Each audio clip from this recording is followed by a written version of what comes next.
ang Panginoon. Ang mabuting balita ng Panginoon ay kay San Lucas. Noong panahon iyon, sinabi ni Jesus sa kanyang mga alagad, magkakaroon ng mga tanda sa araw, sa buwan at sa mga bituin. Sa lupa ang mga bansa ay masisita at maliligo dahil sa ulo at mga daluyong ng dagat. Ang mga tao hindi matayin sa takot dahil sa pag-iisip sa mga sakunang darating sa sanlibutan. Sapagkat kaya hindi na mawawala sa kanilang landas ng mga planeta at iba pang katulad ito na nasa kalawakan. Sa panahon iyon, ang anak ng tao nakikita nilang dumarating na nasa alapaan. May laking kapangyarihan at malaking karangalan.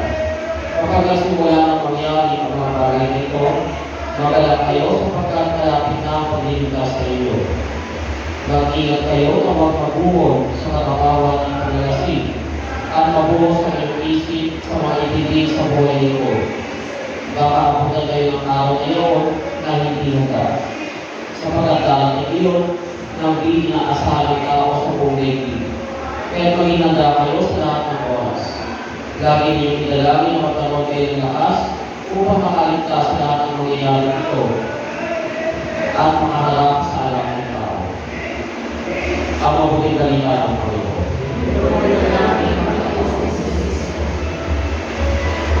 Tayo ngayon ay nasa unang linggo sa panahon ng Advento, ay bagong kalendaryo ng nilungkan ng ating simbahan.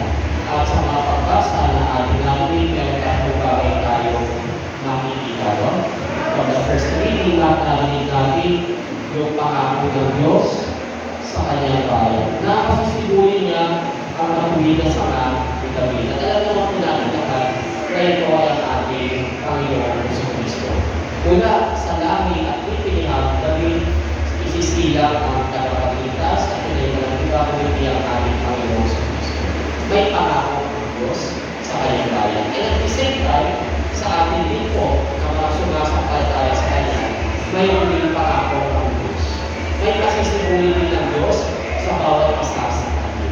We have to accept that faith na merong plano ang Diyos sa bawat isa sa atin at pasisigurin niya ito. Meron tayong kanya-kanyang istorya sa buhay, kanya-kanyang backgrounds, kanya-kanyang pasanin sa buhay. Lahat tayo may sign na mabuti, lahat tayo merong kwento na hindi kagandahan. Sabihin na natin masama, i-evaluate ang buhay ito. Pero sa gitna ng kabutihan at kasamaan ng mga nagawa natin sa ating buhay o nagagawa natin sa pang-araw-araw, walang imposible sa Diyos. Kaya niyang magpasigol ng isang mabuti out of natin. Huwag natin kalilimutan, kung nilikha ng Diyos ang sanlibutan, ito ay nilikha niya mula sa kawalan. At dahil nga ang Diyos ay makapangyarihan, kaya niyang mapangyari ang isang bagay kahit ito ay mula sa wala. Kung gusto mga pagkakataon na tingin natin parang wala tayong makasa sa buhay, panghawakan natin na ang Diyos ay may pangako sa bawat isa sa atin.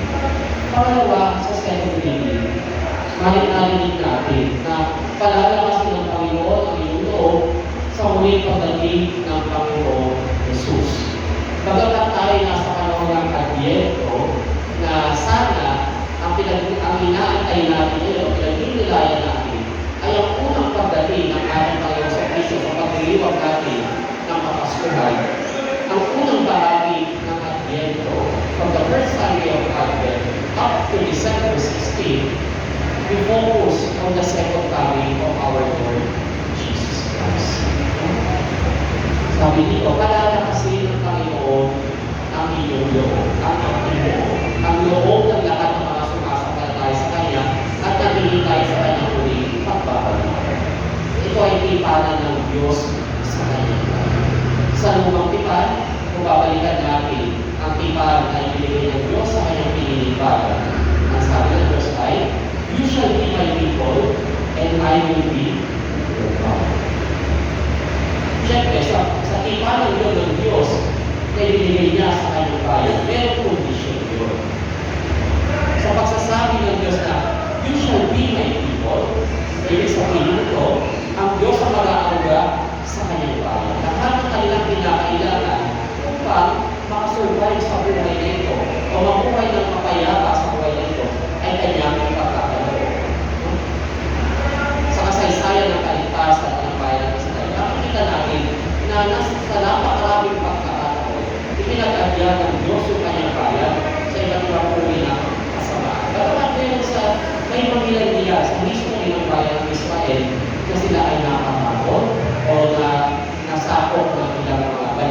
bansa.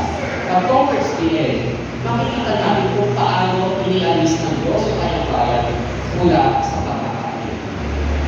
And the heart of the people, no? The people of God. Sabi nga ng Diyos, "You shall be my people, and I will be your God." Yun ang hinihingi sa atin ng Diyos sa kanyang tipan. Wala tayong ibang pinilalabi ng Diyos kung hindi ang Diyos na pinakamakapangyarihan sa lahat. At bilang mga sumasampalataya sa Panginoon sa Kristo, tayo sumasampalataya sa kanyang pangako na pasisibulin niya ang isang patuloy mula sa lipi at langit ni Maring David, at yun ay walang iba kung hindi ang ating tagapagligtas. And since nag-focus tayo sa second coming of our Lord Jesus Christ, muling nakikipagtipan ang Diyos sa atin na habang tayo naglalakbay o naghihintay sa muling pagbabalik ni Jesus, pakakatabi niya yung ating kalooban. May mga pagkakataon, nanghihinaan tayo, nawawalan tayo ng pagkasa sa buhay. Sa mga ganitong pagkakataon, dapat tayo tayo umakin sa ating pananampalataya at pag-ibig sa Diyos. Pakakatabi ng Diyos yung ating loob hanggang sa muling pagbabalik ng ating Panginoon Jesus Cristo.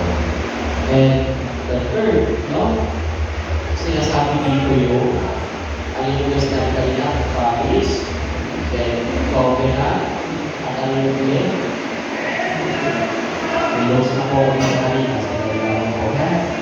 Kapag tayo yung pagkain kanina, ako po ay nag-Diyos na covenant.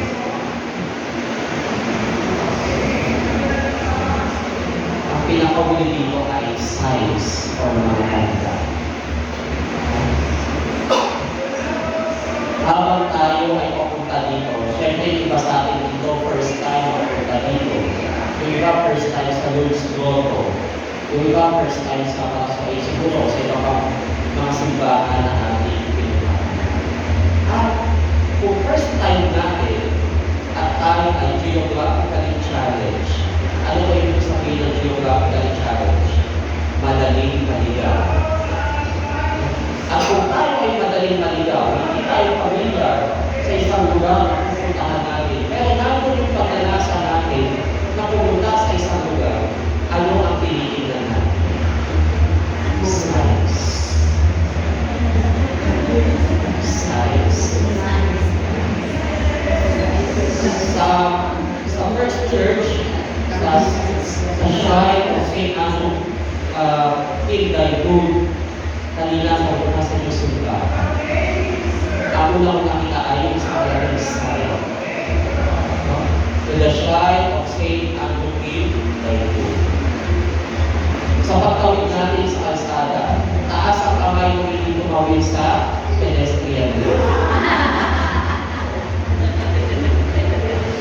Kanina po kasi, sa first church pala, kita-kita ko na. Nandun yung signage, papunta simbahan, nandun yung napakalapat na pedestrian walk. May traffic light pa. May traffic enforcer pa. May mga signs na ibibigay sa atin ng Diyos upang hindi tayo mapapapa. Yung mga signs na nakikita natin sa paligid natin, sa bawat simbahan na ating pinupuntahan, tinuturo tayo sa mga lugar na sa tingin ng mga nag-organize o ng mga makakala sa isang parokya na kailangan natin puntahan katulad na sipas. Kanina bago tayo bumaba, marami na gusto kong bumaba, ihina.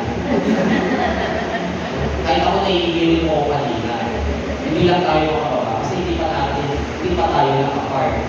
Pero pagbaba natin, for sure, ang unang hinanap natin ay hindi yung Guadalupe mo. Kasi iigilin na tayo. Kung ang Diyos ay nagbigay ng pangako, kung ang Diyos ay nagbigaw ng kanyang tipatan sa kanyang bayan, ang Diyos ay nagbibigay din ng mga tanda, mga signs, na mga isa sa katuparan na yung kanyang binitaw ng salita sa kanyang bayan. Kahit tayo, kahit kami, ng mga nag-isip na tumuloy sa pagpapari, no? Kayo ay hindi tumuloy.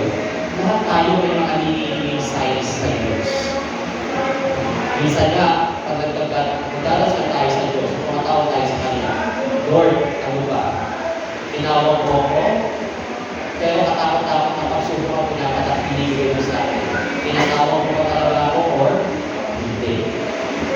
Ito, sinabi, Lord, meron akong matagal na hinihingi sa'yo.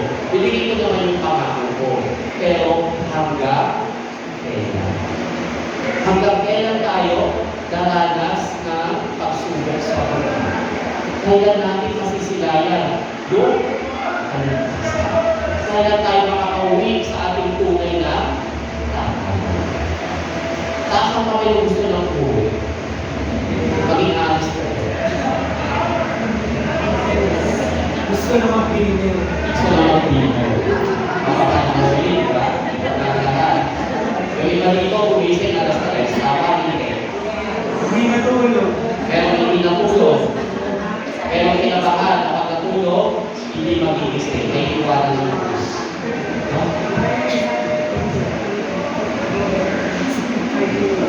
Sa mga ganitong pagkakataon na hindi natin alam kung kailan magkakatuparan yung pangako ng Diyos sa bawat isa sa atin, huwag tayong bibigyan.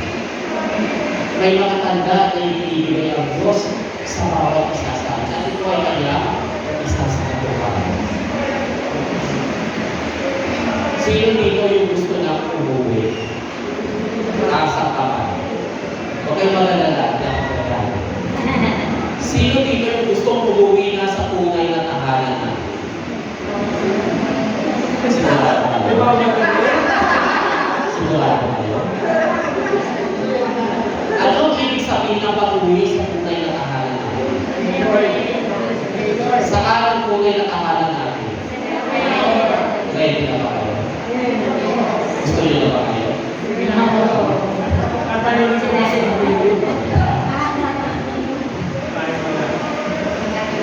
Ang sama nilang naman na sinasabi ng Diyos dito ay, sa kabila ng mga pinagdaraanan natin sa buhay, meron siyang pangako at ikan na ibinibigay sa atin. Binibigay na rin tayo ng mga tagala, mangyayari ang lahat ng ito. At sa takdang panahon, tutupahin niya ito at iuwi niya tayo sa ating tunay na pangako.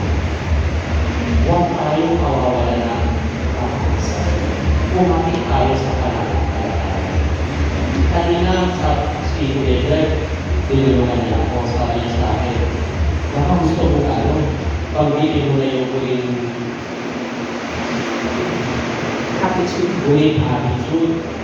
Yung huling attitude dito, observe holiday instead of holiday.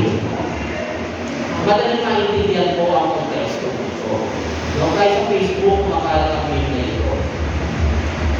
Sa mga kapatid natin na hindi Katoliko, na hindi nag-observe ng Pasko, huwag kayong tumanggap na Christmas bonus. Bakit? Magkakaroon ba ng Christmas bonus kung wala? Pasko. Bakit may Christmas bonus? Dahil may Christmas. Ano ba yung celebration? Secular celebration na i-observe natin sa mga panahon ito. Kahit sa secular world, ang tawag na nila dito ay holidays. Lalo sa mga Christian countries. Kahit sa Japan, no? Sa iba pa mga lugar. Ang tawag nila sa panahon ito ay holidays. Kasi sunod-sunod yung mga araw na walang Pasko. Ay walang Pasko. Sunod-sunod yung mga araw ng pagdiriwang, pasasaya. Pero yung tunay na essence, kung bakit may holiday, makakalimutan o hindi alam.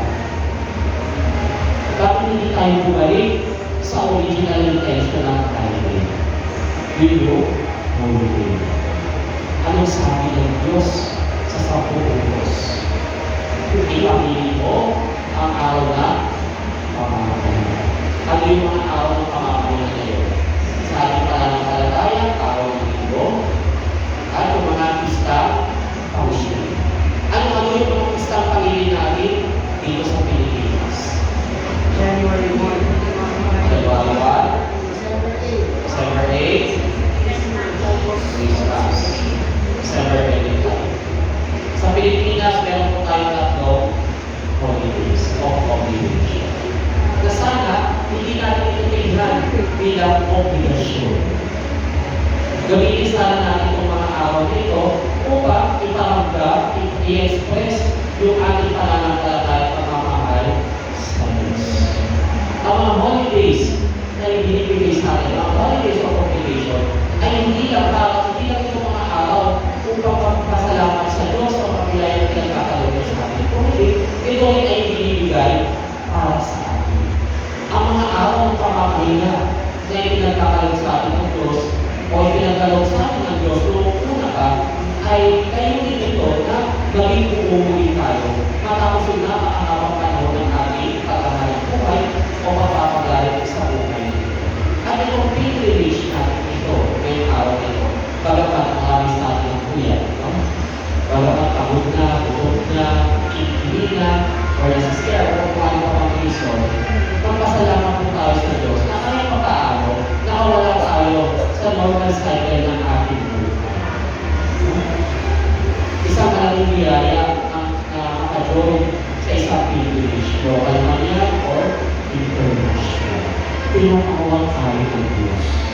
Nais ng Diyos na makaisa tayo sa kanyang banal ng piling.